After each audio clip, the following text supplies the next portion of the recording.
Quem esteve aqui assistindo a escola sabatina dos adultos, já ouviu aqui parte das minhas explicações. Nós passamos a lição aqui, 4 pessoas, todas inspiradas. Eu não sei, Tadeu Araújo, Levi, Haroldo, já tem defendido esse estilo já faz algum tempo, né, Levi? Essa semana eu tomei coragem. Minha irmã, que está com os meus pais em Florianópolis, levou meu pai no barbeiro, que ele corta o cabelo lá faz 20 anos, e aí mandou uma foto. Eu disse, eu não tenho como deixar meu pai sozinho nessa. Aí combinei lá com meu irmão. Aí, quando falei com ele ao telefone, falei, pai, e tu ainda pagou 20 conto pro cara fazer isso no teu cabelo? Mas ele estava ali animado, aí falando comigo, olhando no espelho assim, falando assim, pai, eu nunca tinha reparado tanto no meu crânio, diz ele, né, com aquele senso de humor. E assim, tem história essa minha cabeça aqui, tem cicatrizes aqui da época, né? Mas estamos aqui, resignados, olhando para o amanhã, para o futuro, com a esperança de que o Senhor há de cumprir seu sagrado propósito. De acordo ou não com as nossas expectativas, Ele há de cumprir seu sagrado propósito. Eu queria pedir a ajuda de algumas pessoas, e eu vou começar aqui pedindo a ajuda da Ruth, do Reveriano. Vou pedir sua ajuda também, Reveriano. Eu ia pedir a ajuda da Rosali, mas acho que ela deve ter dado uma saidinha. Do lado da Ruth tem a Neuza. Gabriel, dá uma olhada para trás, essa aí é a Neuza. Eu queria que você a saudasse, Gabriel. Neuza, receba os nossos cumprimentos. Reveriano, por favor, cumprimente, dê a ela um feliz sábado. Veio acompanhado com a Ruth. Neuza, dá uma olhadinha para trás aí, ó. Ele está te cumprimentando. Pronto, essa daqui é a Neuza. Ela esteve conosco na feira de saúde e nós estamos felizes porque está aqui com a gente hoje, se unindo a nós na adoração a Deus. Há uma família especial ali do Espírito Santo. Ziza, vou pedir para você e seu esposo dar uma olhada para trás. Existem 3 aqui, é o pessoal do Espírito Santo. Olha, nada pior do que a gente dizer o nome errado de alguém, mas me corrige, a Lucinete, Noemi e Jordali, é isso? Acertei? Oi? Jordali, acertei então. Receba também os nossos cumprimentos. Levi, cumprimenta por gentileza, já cumprimentou. Fico feliz que vocês estão aqui, que a gente possa adorar o Senhor hoje aqui juntos. Estamos felizes aqui que o Eduardo está aqui depois de algumas semanas sumido. Ô Noel, dá uma virada para trás, cumprimenta o Eduardo aí por gentileza. Haroldo, por favor, esteja bem entre nós, Eduardo, que bom que você está aqui. A gente estava sentindo sua falta aí nas últimas semanas. Paulo, aqui à sua frente está a dona Maria e o seu Carlos. Maria e Carlos, você vai precisar usar seu espanhol agora. Mi casa é su casa, é só o que eu tenho. Deus los bendiga. Cumprimenta, por favor, Paulo, o Carlos aí à sua frente. Dá um feliz sábado para ele. Vou pedir ajuda da Márcia aqui também. Dona Maria, receba o cumprimento da Márcia em nome de toda a igreja. Muito bom. Do lado de lá, eu queria saudar mais uma vez a Karine, que está com a gente aqui, está no meio das primas, né? Orlando, vira para trás aí, cumprimento. Vanessa também, atrás a Mel. E aí, Karine, agora você já vai pagar a dívida, ou vira para trás e cumprimenta a Ana Elise que está atrás de você. E deseja a ela um bom retorno, uma boa viagem. Ela e o seu Elias, que esteve conosco aqui nas últimas semanas, aqui é uma alegria tê-lo. Ontem eu estava falando com o Elias ao telefone, e eu falei assim, ó, tem gente, seu Elias, que quando a gente chega e cumprimenta o cara, a gente sente que a alma já é boa, sabe? Gente boa, boa praça, bem-humorado e tal. Eu só lamento que seu joelho não permitiu a gente jogar uma partida de futebol juntos, né? Mas o senhor até acompanhando o campeonato, teve ali com a gente às terças-feiras. Muito legal. Eu desejo ao senhor um bom retorno. Espero que o senhor tenha desfrutado do amor de sua família, de sua nora, de seu filho, de seus netos, e que tenha um bom reencontro com a parte da família que o aguarda lá no Brasil. Foi uma honra ter o senhor aqui com a gente. Uma honra. Ok. Eu tenho a impressão que, cumprindo o meu dever, só não quero correr o risco de alguém sair aqui de hoje pela manhã sem ter recebido um feliz sábado. Então olha para quem está do seu lado, abra um sorriso e diga, Deus o abençoe. Abençoe o irmão que está do seu lado, por favor. Abençoe a sua irmã que está do seu lado. Diga a ele, God bless you. Diga, Deus lo bendiga, Deus la bendiga. Isso. Vamos garantir que você veio à igreja, que alguém olhou nos seus olhos, que alguém segurou na sua mão, que alguém desejou uma bênção do Senhor sobre você. É muito importante isso. É muito importante isso. Eu também digo que essa é uma oportunidade dos varões saírem de um lado da igreja e irem até o outro lado da igreja.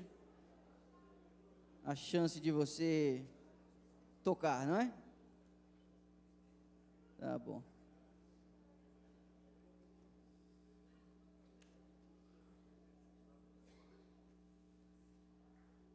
Que coisa boa.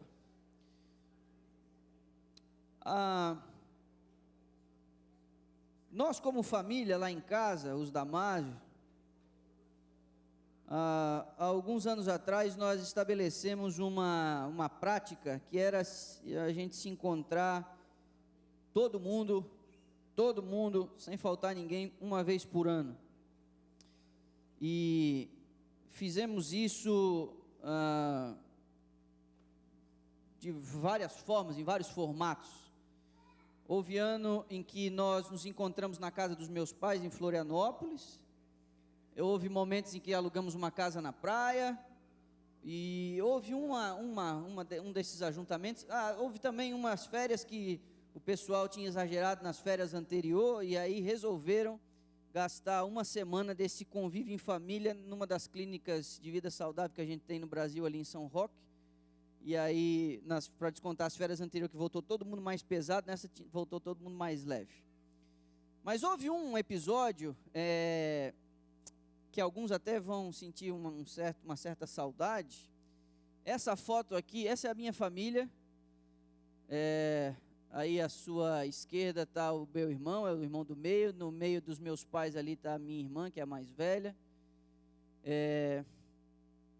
Essa foto foi tirada no amanhecer de um domingo.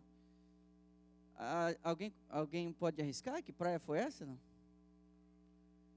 Essa foto foi tirada em Maragogi. Alguns respiraram até mais assim. A Giane esperava o Noah nessa ocasião. Ela estava com 6 meses de gestação. Foi ela que bateu essa foto. E nós fizemos uma sessão de fotos em família no amanhecer de um domingo. E essa foi uma das últimas fotos. O sol já estava um tanto que alto ali. Nasce no Atlântico ali, né? Para quem conhece aquela região. Passamos dias extremamente agradáveis nessas férias. Foi fevereiro de 2011. Já se fazem aí 8 anos. Mas aconteceu um episódio a caminho de Maragogi extremamente curioso. Mas antes eu vou falar um episódio que aconteceu no interior de São Paulo. Meu sogro, voltando de uma viagem de Aracaju para São Paulo, desceu no aeroporto de Campinas. E a minha sogra foi buscá-lo no aeroporto. Eles moravam recentemente ali, não conheciam muito bem, os acessos estavam um pouco diferentes ali naqueles rodoanéis, na Anhanguera e Bandeirantes, ali no interior de São Paulo. E aí era uma época em que não se usava muito o GPS, elas foram se baseando apenas pelas placas. E aí a Giane estava acompanhando a mãe ao volante. Só que começou a chover muito, estava muito escuro, estava muito ruim de ver a sinalização. E a minha sogra estava sem óculos e estava com dificuldade de enxergar as placas, assim.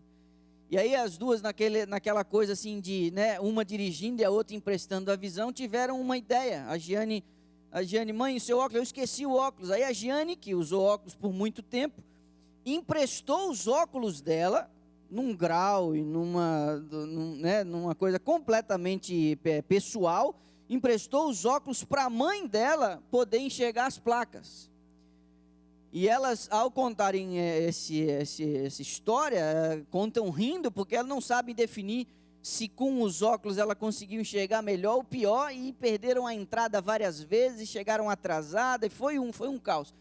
Só que quando contaram isso, e a forma como conta, né, e os detalhes, e aquela coisa de quem viveu a experiência, eu não conseguia parar de rir, mas eu ria muito, eu ria de perder o fôlego, né? Mas você sabe que a vida tem umas ironias, e a vida, ela se vinga de você, de uma forma com requintes até de crueldade, a vida devolve o golpe. E nessa viagem para Maragogi, eu percebi que a vida estava se vingando de mim, porque num trajeto para Maragogi, fizemos um último trajeto, todo mundo saiu de Brasília, em torno aí de 1.700 quilômetros até o Pernambuco. Esse último trecho ele foi feito já à noite, no escuro assim, né? Eu estava dirigindo, estávamos em 3 carros, naquele momento a Giane estava comigo, meu pai estava no banco de trás, e eu era o último da frota, meu irmão estava indo na frente, meu cunhado no meio e eu atrás. E aí foi entardecer, estava um sol, dia bonito, o sol se pôs e aí foi escurecendo. E aí eu liguei os faróis e eu dizia para a Giane e para o meu pai que estava no carro comigo, eu dizia, mas pai, eu tenho que trocar os faróis desse carro, deve ter queimado alguma lâmpada. E eu assim, eu não tenho condições de botar um farol alto aqui, senão meu cunhado aqui vai ser muito ruim para ele, uma estrada muito escura e tal. E de volta e meia, eu até deixava ele um pouquinho na frente e deixava o farol, botava o farol alto, porque eu não estava conseguindo enxergar. E eu dizia, mas que coisa, esses faróis estão ruins, deve ter queimado uma metade da lâmpada, não sei o que aconteceu aqui nesse negócio. E aí houve um momento que eu dei um toque para eles, olha, para num posto de gasolina aí na frente, porque eu preciso checar os faróis aqui, porque tá muito ruim de enxergar a estrada.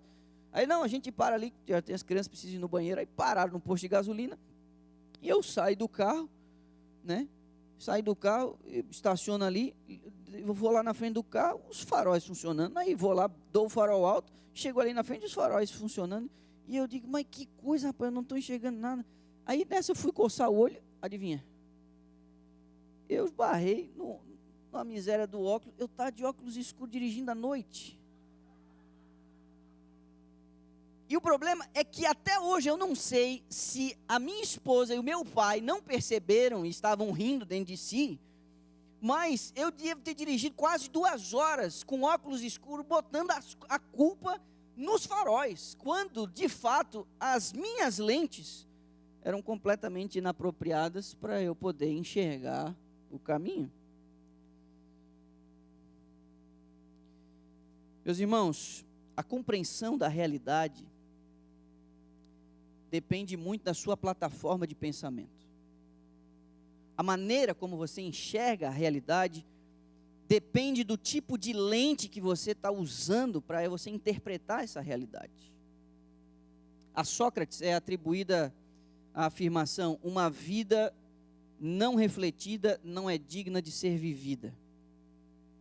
Eu e você precisamos parar para analisar os reais motivos que nos levam a pensar da forma como nós pensamos. Por que você pensa do jeito que você pensa? O que está por trás da sua plataforma de pensamento? Que lentes você usa para você enxergar a realidade? Essa compreensão da realidade é o que os eruditos chamam de cosmovisão, que é uma espécie de lente intelectual, segundo um camarada chamado Stephen Evans, através do qual a gente enxerga a realidade. E conscientes ou não, cada um de nós possui uma lente, através do qual a gente interpreta o mundo. Essa manhã eu queria apresentar a vocês as lentes mais comuns que as pessoas utilizam para ler a realidade à sua volta. E eu gostaria de gastar um pouquinho mais de tempo sobre aquela lente que estaria em harmonia com a profissão de nossa fé. E aí eu vou fazer o uso aqui de algumas ferramentas para poder agilizar o nosso processo.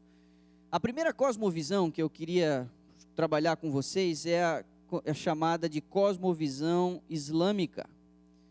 Ela é centrada num Deus pessoal, chamado de Alá. Ela se fundamenta no Alcorão e tem em Maomé a figura central do ensino e da norma.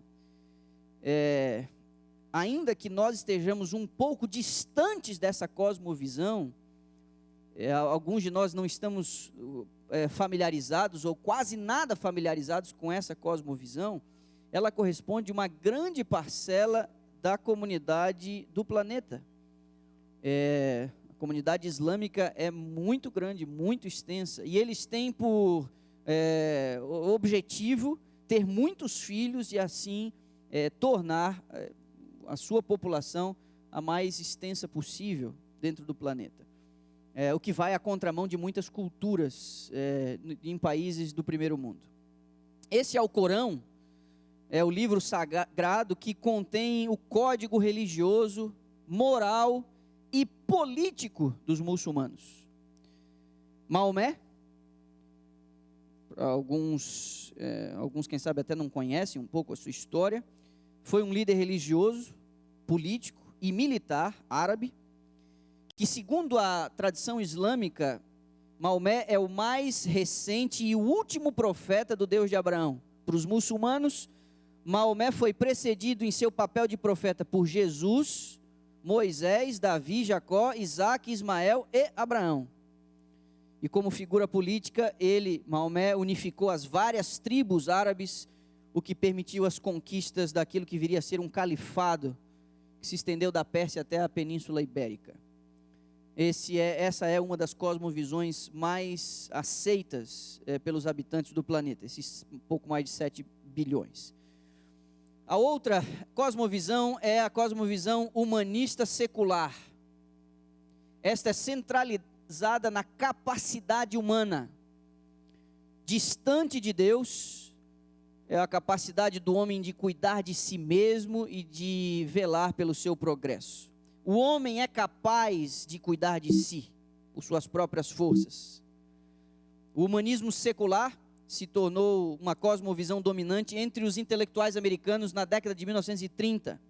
Aí, nesse contexto, o naturalismo, a evolução darwiniana e o autocriticismo bíblico, que muitos teólogos passaram a olhar o texto bíblico com uma lente muito crítica, desconsiderando fenômenos, o sobrenatural, dizendo que ela está repleta de erros, de discordâncias e de contradições.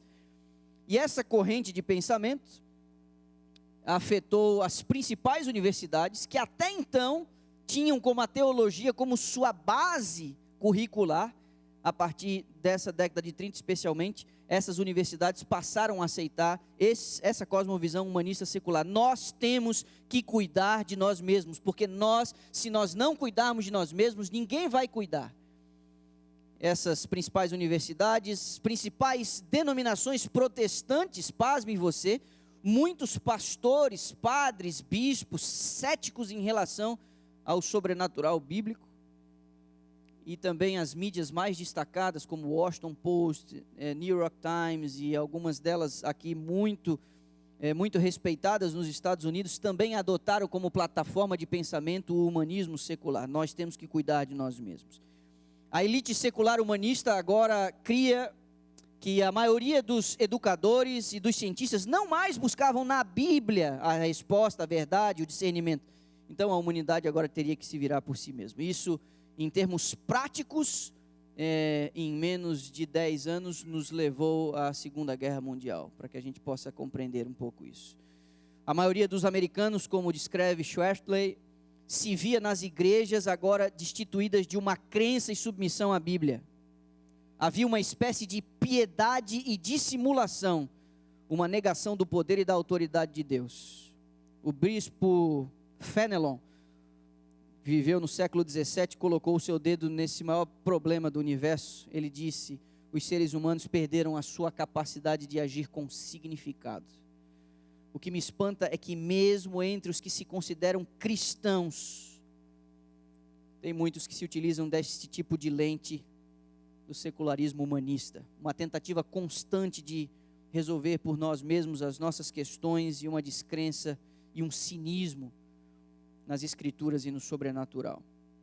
A próxima cosmovisão é a cosmovisão humanista cósmica. Essa, de alguma maneira, você pode estar familiarizado também. Consiste em movimentos espirituais humanistas, representados pela nova era, e pelo neopaganismo, práticas ocultistas, xamanismo, etc.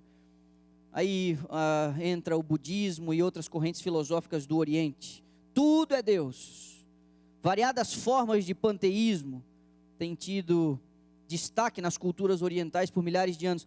Mas na década de 50, havia um grupo aqui, década de 50 e 60, havia um grupo aqui muito famoso, questionando através da arte e da sua poesia, a forma de se viver, o sistema, o governo, a família, as estruturas. Nós os conhecemos como Beatles, e eles andaram por lá no Oriente e trouxeram nas suas músicas e na filosofia difundida através da arte, boa parte dessa cultura alternativa, desse novo estilo de você enxergar o outro e o mundo.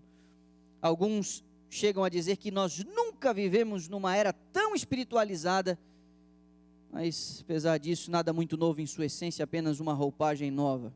Essa forma de enxergar a realidade serve de base para muitos discursos em favor da natureza, do meio ambiente, do direito dos animais, e para muitos que adotam aí o veganismo e outras vertentes semelhantes.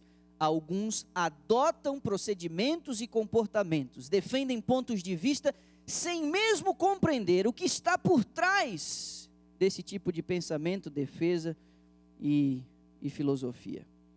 Mas quem sabe a cosmovisão mais popular e quem sabe a que mais hoje tem afetado a igreja é a cosmovisão pós-moderna, representada numa forma de relativismo cultural, nos aspectos da verdade, dos valores e da razão. O importante é a gente se respeitar.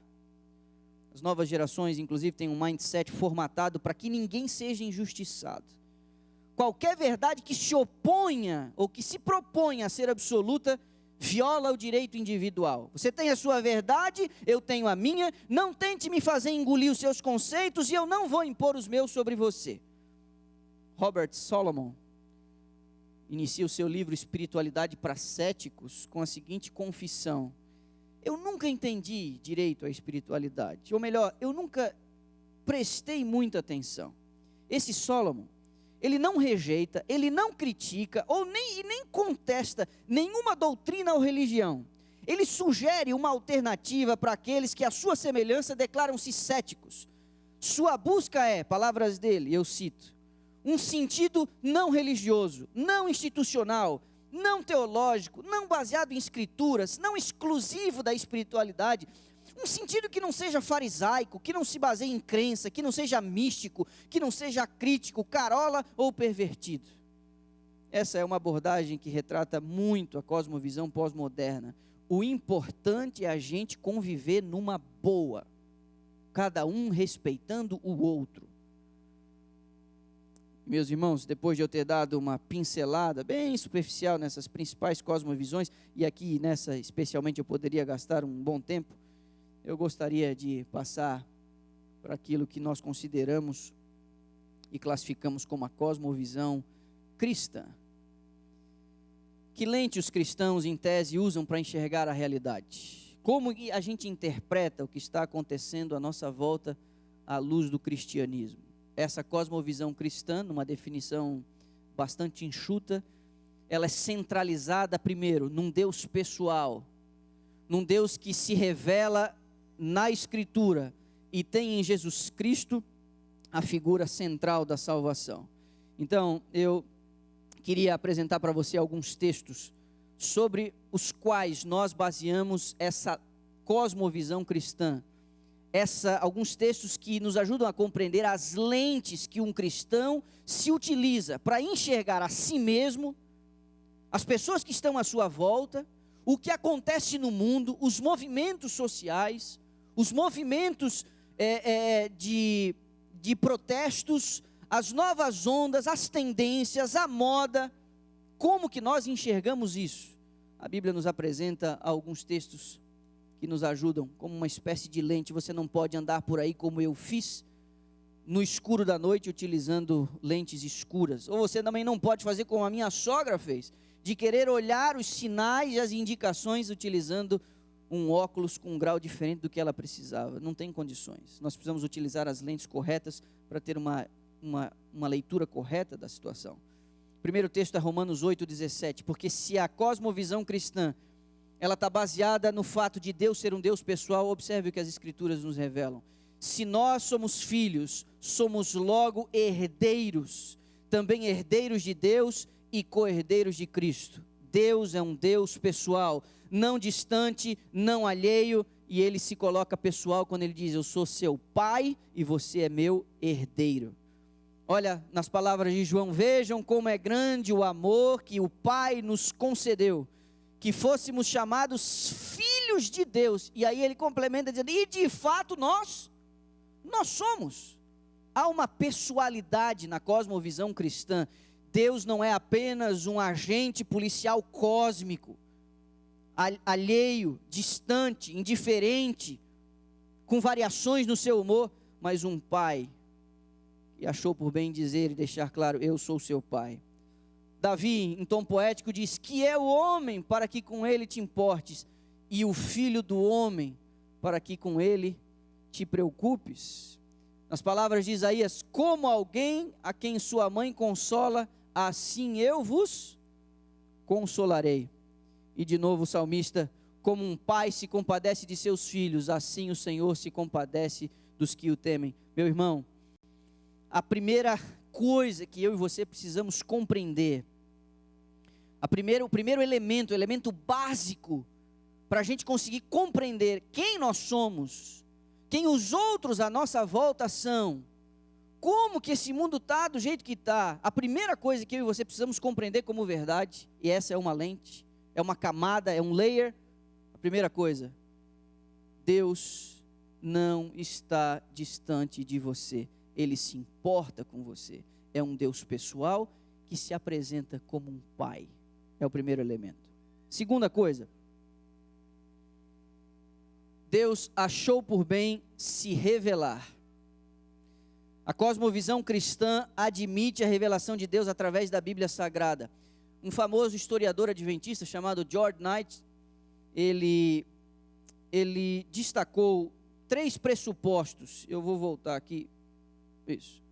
Ele destacou 3 pressupostos no que diz respeito à revelação de Deus. A primeira coisa, a respeito da Bíblia: a Bíblia é uma fonte autoritativa de verdades que estão além da capacidade natural de obtenção. A autoridade além da compreensão. Segundo, a Bíblia não cobre toda a amplitude do conhecimento. Ao contrário, ela se concentra no conhecimento da salvação. A Bíblia não se propõe a dar todas as respostas. A Bíblia se propõe a dar algumas, e essas respostas, elas foram dadas satisfatoriamente no que diz respeito à salvação. Terceiro, a Bíblia não procura justificar ou comprovar suas afirmações, ela apenas declara. Ela não está ali para provar a si mesma, ela apenas faz as suas declarações. Agora, essa atitude de crença na revelação divina, ela é imutável e leva inevitavelmente ao choque com outras cosmovisões. E a situação é agravada pelo fato de que os cristãos aceitam a revelação como absoluta. E isso para a mente dos mais jovens, isso para as mentes pós-modernas, é quase como uma afronta presunçosa. Aceitar o cristianismo, segundo George Knight, significa considerar que todas as outras cosmovisões religiosas e as ideologias, em seus pontos mais profundos e essenciais, estão todas erradas. Isso é extremamente complicado. Considerado por muitos como a base do fundamentalismo radical, causador das maiores atrocidades da história humana. Você achar que você está certo e o resto todo está errado. Os fundamentos filosóficos do cristianismo estão na esfera do absoluto e não do relativo. E eu vou abrir um parênteses aqui, eu estou muito assustado. Muito assustado. Inclusive com alguns dos meus colegas, que têm adotado um discurso extremamente perigoso, que para mim já não flerta mais com relativismo, para mim já ultrapassou os limites do relativismo, abandonando pilares essenciais daquilo que a Bíblia apresenta e se auto-apresenta como absoluto. Essas verdades absolutas trazidas pela Bíblia servem como padrões rígidos e servem como uma espécie de proteção. Farinaccio escreveu em 2009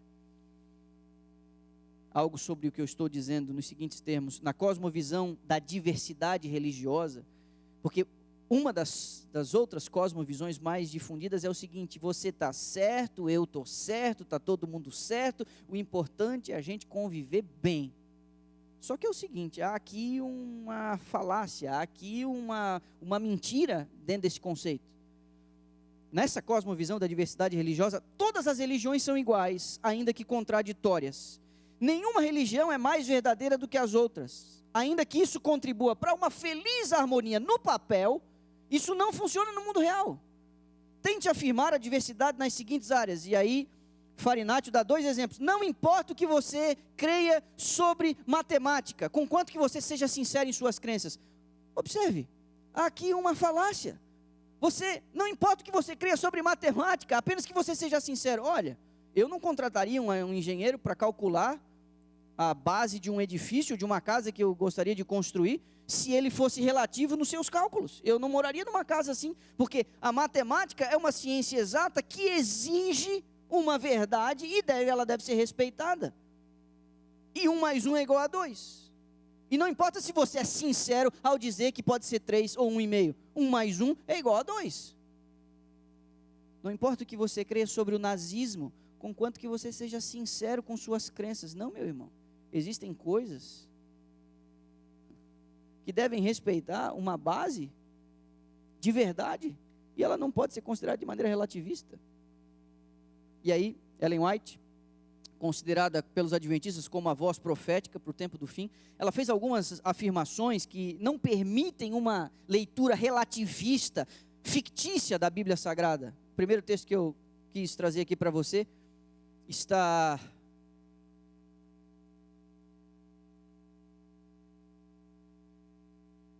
fico devendo a referência. Por que eu tirei das minhas notas a referência? Eu acho que está no livro Educação. Como educador, as escrituras sagradas não têm rival. A Bíblia é a história mais antiga e abrangente que os homens possuem. Procede diretamente da fonte da verdade eterna, e a mão de Deus preservou sua pureza através dos séculos. A Bíblia Sagrada ilumina o passado distante, onde a pesquisa humana procura em vão penetrar. Apenas na palavra de Deus contemplamos o poder que lançou os fundamentos da terra e estendeu os céus. Apenas na Bíblia Sagrada encontramos um relato autêntico da origem das nações.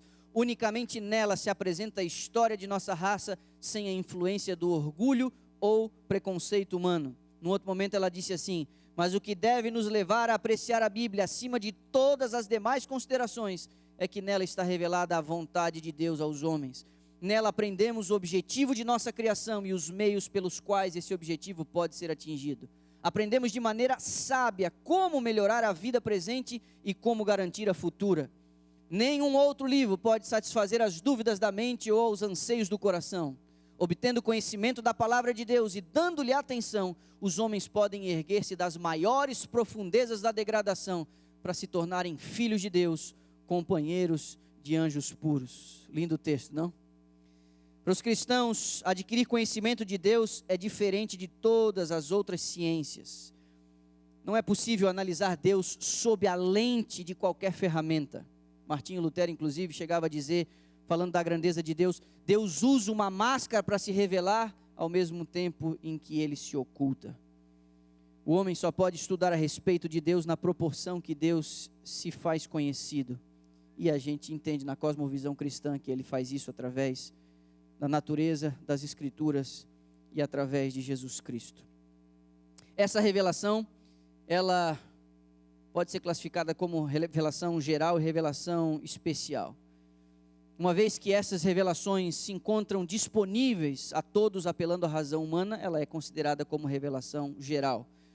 Muitos veem na natureza a prova da existência de um Deus amoroso, curso dos dias, o movimento das ondas, as correntes das águas, tudo testifica de um Criador, de um arquiteto. Davi diz assim em Salmo 19, os céus proclamam a glória de Deus e o firmamento anuncia a obra das suas mãos. A Bíblia diz que Deus se revela através de suas obras criadas. Mas Paulo, em outro momento, filosofando, ele diz assim: porque os atributos invisíveis de Deus, assim o seu eterno poder, como também a sua própria divindade, claramente se reconhecem desde o princípio do mundo, sendo percebidos por meio das coisas que foram criadas. Ou seja, através da criação, Deus se revela a todos os seres humanos. Mas há uma outra, e essa aqui realmente me impressiona e me traz muito consolo, na proporção que também me assusta. Eu não sei se você em algum momento já parou para pensar, mas e as pessoas que nunca ouviram falar de Deus? E as pessoas que nunca ouviram falar de Jesus? E as pessoas que nunca ouviram falar do plano da salvação? E aquele aborígene lá nos cantos remotos da Oceania? E aqueles índios isolados no coração da Amazônia? Como que essas pessoas um dia poderão ter a oportunidade? Como elas serão julgadas? Paulo responde isso no capítulo 2 de Romanos. Ele diz: mostram que as exigências da lei estão gravadas em seus corações. Disso dão testemunho também a consciência e os pensamentos deles, ora acusando-os, ora defendendo-os. Na cosmovisão cristã, Deus não se revela apenas através da natureza, Deus se revela aos seres humanos através da consciência de cada um. Mesmo aqueles que nunca tiveram contato com o código moral de Deus, mesmo aqueles que nunca tiveram contato com a revelação de Deus, mesmo aqueles que nunca ouviram falar absolutamente da história da salvação e da redenção, a estes o Espírito Santo se revela em sua consciência, dando-lhes condições, através da mente deles, de eles escolherem entre o certo e o errado. E muitos no dia do juízo não serão julgados a partir do conhecimento que adquiriram, mas serão julgados a partir das impressões na consciência, e no dia do juízo isso será aberto e patenteado a todos os seres humanos. Eu falei com você da sua mente, no seu coração, nesse dia, dessa forma, dessa maneira, dessa coisa. Esses registros serão trazidos. Essa é a revelação geral. Assim a cosmovisão entende a revelação de Deus. Mas existe uma revelação especial. É Paulo aos Hebreus que diz: há muito tempo Deus falou muitas vezes e de várias maneiras aos nossos antepassados por meio dos profetas, mas nesses últimos dias falou-nos por meio do Filho, a quem constituiu o herdeiro de todas as coisas e por meio de quem fez o universo. O Filho é o resplendor da glória de Deus e a expressão exata do seu ser, sustentando todas as coisas por meio de sua palavra. Através de Jesus Cristo, Deus se revela de forma especial. Assim entendem os cristãos e aqueles que adotam a cosmovisão cristã. Essa é uma das lentes através da qual nós enxergamos a realidade. Jesus falando de si mesmo: esta é a vida eterna, que te conheçam, um único Deus verdadeiro, e a Jesus Cristo a quem enviaste. Paulo aos Efésios: de fato vocês ouviram falar dele e nele foram ensinados de acordo com a verdade que está em Jesus. Meus irmãos, estas revelações permitem que Deus quebre as limitações mentais, morais e espirituais dos seres humanos e comunique seu desejo de salvá-los. O que nos leva ao próximo ponto: a salvação. Diferentes de cada ismo que a gente tem por aí, de cada ismo que você vê por aí, a Bíblia expõe a condição humana como caída e apresenta Deus como a solução. A cosmovisão cristã nos traz respostas aos dilemas essenciais da vida humana. De onde você veio? Como que você veio parar aqui? Como que a gente está nessa situação de tragédia, de injustiça, de maldade? Por que a convivência é tão complicada às vezes? Por que tantos dramas? Por que tanta violência? Por que o planeta geme? Por que a natureza reclama? Por que o ser humano é tão ganancioso? Por que há tanta maldade? Por que seu coração é tão corrupto? Por que é tão difícil às vezes a gente até de se aguentar? A cosmovisão cristã apresenta resposta a essas questões. Você e eu, como raça, saímos perfeitos das mãos do Criador, mas fomos infectados por uma doença. Primeira questão: você está aqui porque você foi criado. Segunda questão: por que a vida é tão difícil? Porque você veio estragado com defeito de fábrica. A cosmovisão responde a essas inquietações do coração humano, mas não só isso, ela está nos apresentando que há um plano de resgate para nos tirar dessa situação e apresenta um futuro brilhante, extraordinário, onde Deus prometeu que restauraria todas as coisas. Cada página das Escrituras, quer através de símbolos, quer em realidades concretas, revela algum aspecto de Jesus Cristo, alguma fase de sua obra ou traço de seu caráter. Jesus Cristo é o ponto focal das Escrituras, a lente principal para que nós possamos enxergar a realidade se dá na pessoa de Cristo. Ele é o Messias, Ele é o servo do Senhor, Ele é o bom pastor, Ele é a luz do mundo, Ele é o pão da vida, Ele é a porta das ovelhas, Ele é a ressurreição e a vida, Ele é o caminho e a verdade, Ele é o Cordeiro de Deus que tira o pecado do mundo, Ele é o único fundamento, a pedra de esquina, a água viva, o Rei dos reis, Ele é o Senhor dos senhores, Ele é o Amém de Deus, Ele é o Alfa, Ele é o Ômega, Ele é a estrela da manhã, o lírio dos vales, Ele é o todo suficiente Salvador. Na cruz do Calvário, a principal revelação dessa obra e o caráter de Deus são dramaticamente demonstrados através da morte de Jesus. A cruz representa o mais central de todos os pontos focalizados pela Bíblia, pois ela faz convergir para o mesmo local a inominável maldade humana e a incomparável bondade do amor de Deus. Na cruz de Cristo, você vê o pior do homem e o melhor de Deus, aspectos fundamentais para a gente compreender a realidade. A cruz de Cristo, a cruz de Cristo. Poderia haver um vislumbre mais profundo da fatalidade humana? O que mais poderia revelar o pecado, além da cruz do Calvário? Poderia existir maior sacrifício ou mais abrangente demonstração de amor? Por isso, o filósofo e estudioso Paulo afirmou na carta aos Coríntios, capítulo 2, verso 2, não decidi nada saber entre vós, a não ser Jesus Cristo e este crucificado. Eu quero encerrar as minhas considerações. É através da cosmovisão cristã que Deus trata de duas necessidades básicas na relação com os seres humanos. Em sua encarnação, Deus conseguiu fazer o que nenhum ser humano poderia ser capaz de imaginar. Alguém, numa tentativa de ilustrar isso, chegou a dizer, e nós temos aqui, eu vi sábado passado, aqui no 13º sábado, a classe mais representada em quantidade aqui na frente, foi as classes do hall. Essa água da igreja deve estar com algum problema aqui. Tem muita criança, e ainda vai chegando mais criança. Ano que vem tem uma minha aí também. Mas aquelas mães que hoje lutam em tentar imprimir uma rotina aos seus filhos, uma rotina de sono, isso aí é drama, né, para todas as famílias. Livros são lidos, livros são escritos, livros são descartados. Como você faz? E aí há correntes de pensamento em que você diz que você precisa deixar a criança chorar um pouco, outros acham que não, e tem todo esse negócio. Mas uma dessas mães resolve colocar a sua criança, porque ela precisa ainda ajeitar a casa, preparar a comida, porque a casa está uma bagunça, ela deixa a sua pequena criança no berço ali, faz ali um afago e deixa a criança no berço. Ela sai de fininho, ela parece que pegou num sono, mas depois de alguns instantes a criança começa a chorar, e aquele choro parece que está morrendo.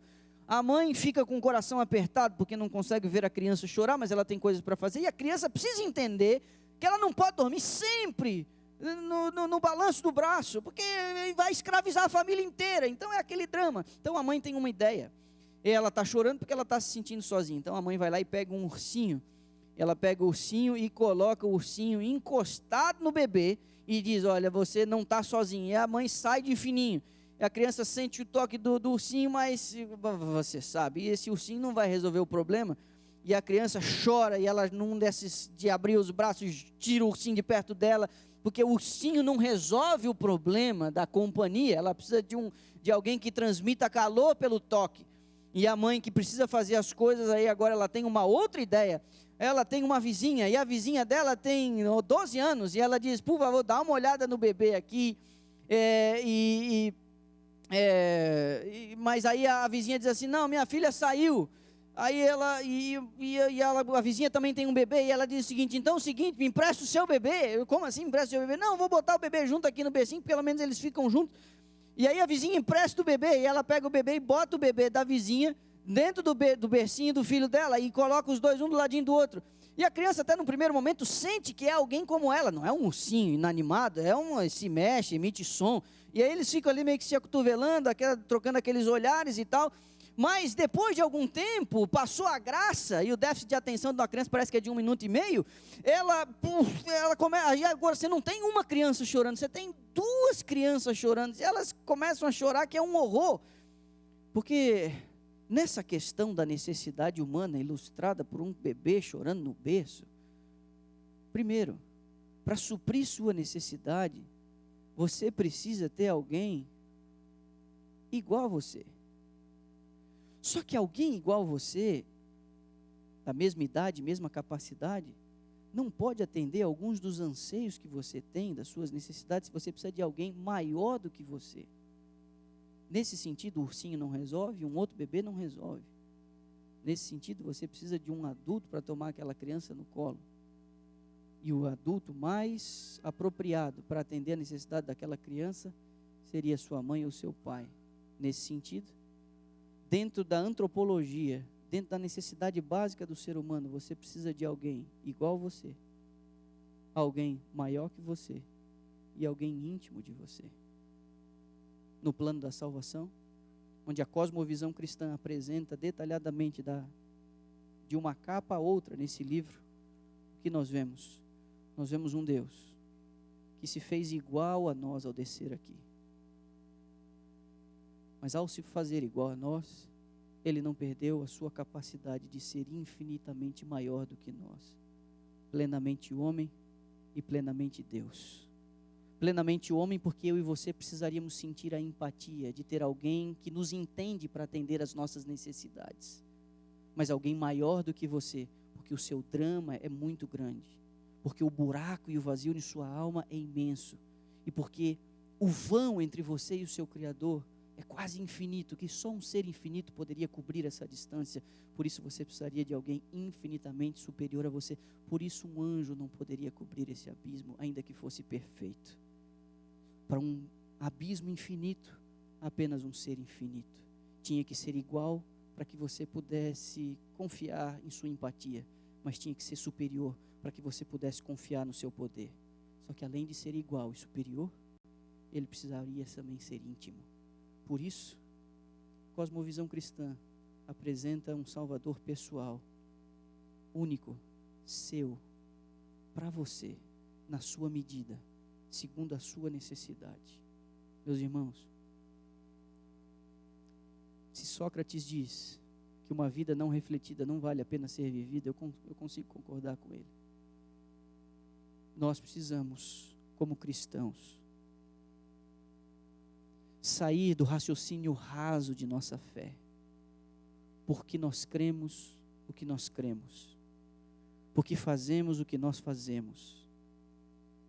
Muitos de nós, sem base bíblica alguma, temos engolido uma série de filosofias impregnadas de outras cosmovisões que são completamente incompatíveis com a cosmovisão cristã.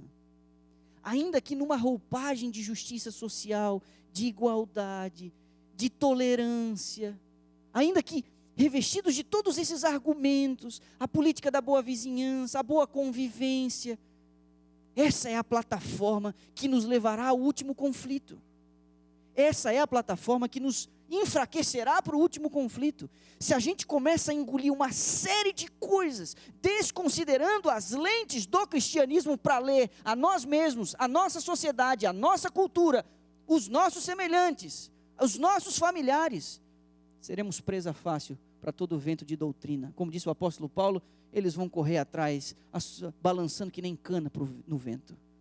E muitos de nós refletindo aspectos com unhas e dentes, aspectos políticos, sociais, de correntes, de filosofia. Tempos difíceis estão à frente de nós. E nós precisamos fundamentar a nossa fé nas Escrituras Sagradas. Lembre-se, primeiro, Ele é um Deus pessoal. Segundo, Ele se revela através das Escrituras. Ele se revela através da natureza. Ele se revela através de Jesus Cristo. E esse Jesus Cristo mostra e oferece a mim e a você a salvação. Esse é o nosso maior problema, essa é a nossa maior crise, essa é a nossa maior necessidade. Que Deus nos abençoe. Que a Igreja Brasileira de Dallas tenha consciência de sua necessidade, para que esteja cada vez mais fundamentada nas Escrituras e na revelação, e que tenha Jesus Cristo como seu Salvador pessoal. Que Deus nos abençoe.